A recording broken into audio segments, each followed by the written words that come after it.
میرے نبی نے فرمایا اللہ نے ساری آدم کی نسل کو دیکھا، ان اللہ تخیر القبائل فاختار العرب، ساری آدم کی نسل میں سے عرب کو چنا، ثم تخیر العرب فاختار مدر، پھر سارے عرب کی چھانٹی کر کے اس میں سے مضر کو چنا، ثم تخیر مدر، پھر سارے مضر کو چھانٹا اور اس میں سے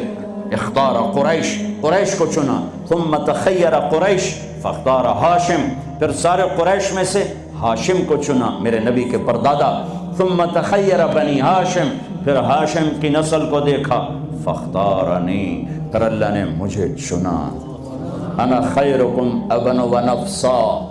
میرے جیسا عالی انسان کوئی نہیں اور میرے جیسا عالی خاندان کوئی نہیں، کوئی ایسا نہیں جس کا نسب آدم تک جائے، یہ میرا حبیب ہے جو ایسے